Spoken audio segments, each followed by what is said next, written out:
Une cinquantaine de travailleuses en CPE affiliées à la CSN ont manifesté le 6 février dernier devant la salle Louis-Renault à Brownsburg-Chatham.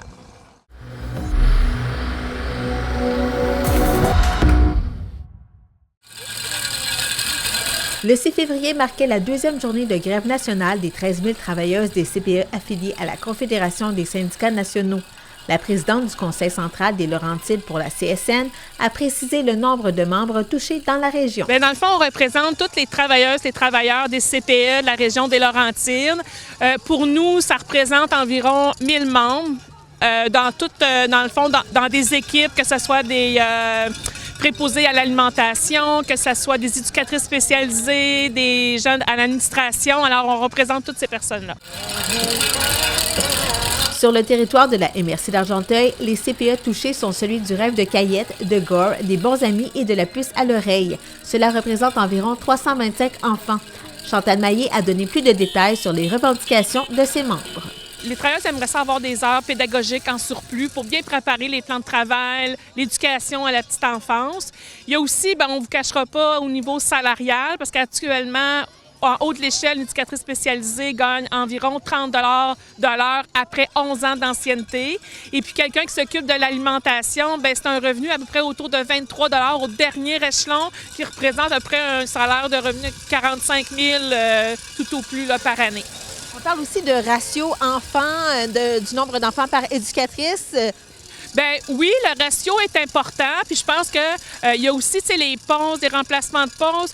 Pour qu'on ait toujours un cadre, un service de qualité aux enfants, le ratio, il est important. Et on parle justement des remplaçantes, parce que je dis au féminin parce que c'est plus souvent plus de femmes qui font ce rôle-là.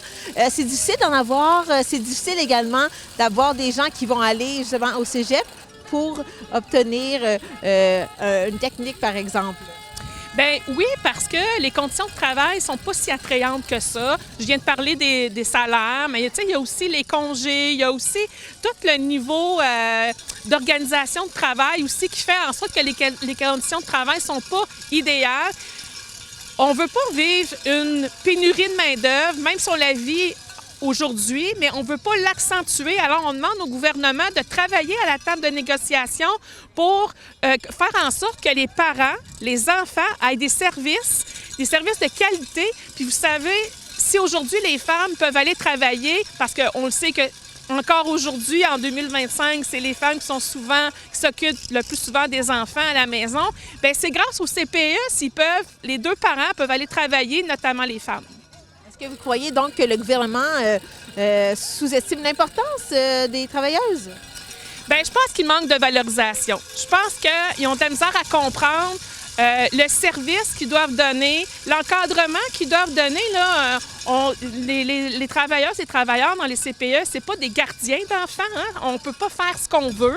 Même au niveau de l'alimentation, c'est des repas équilibrés. Il y a vraiment des procédures, vraiment des conditions à respecter qui sont données par le gouvernement. Alors, il faut valoriser ces travailleuses et travailleurs-là, démontrer qu'ils sont importants au sein de la société. Puis je pense qu'ils ont de la misère à comprendre ça au niveau du gouvernement. Puis les 2 dernières journées de négo, on n'a pas plus avancé. On est toujours au début des demandes salariales. D'accord. Et au niveau aussi du soutien parental, parce que c'est quand même la 2e journée de grève en quelques semaines, quel est l'écho que vous recevez des parents? Bien, écoutez, comme la dernière grève, les parents nous soutiennent. Ils comprennent. Ils ont besoin des travailleuses et travailleurs en CPE. Ils ont besoin aussi... Il y a plein de parents qui ont besoin aussi d'aide pour l'éducation de leur enfant. C'est un complément à ce que tu peux recevoir à la maison en temps normal. Alors, les parents sont avec nous, ils comprennent, ils veulent garder aussi le système des CPE, un système qu'on a choisi au Québec et qui est un des meilleurs au monde. Qu'est-ce qui s'en vient, donc, si les négociations ne fonctionnent pas? Bien, il va y avoir encore une 3e journée de grève. On a encore le prochain, c'est ce que je voulais savoir, justement, le 17 février. Donc, déjà, ça va être la 3e, il va vous en rester 2 après. Après ces grèves-là, qu'est-ce que vous allez faire? Est-ce que ça va être un débrayage indéfini? Bien, actuellement, on n'a pas le mandat par les membres d'une grève générale illimitée. Est-ce qu'on pourrait aller jusque-là? Moi, je crois que oui. On l'a vécu dans la dernière négo. Puis, je vous le dis, les travailleuses des CPE qui sont affiliées à la CSN, ils sont prêts d'aller jusqu'au bout, comme la dernière grève qu'on a faite lors de la dernière négo. Alors, si on a besoin d'aller chercher ce mandat-là, bien, les membres se prononceront s'il y aura une grève générale illimitée ou non. Mais là, on n'est pas rendu là. Il reste quand même 3 jours en banque. On espère que le gouvernement va avancer les négos à la table de négo assez rapidement parce que là, ça traîne en longueur.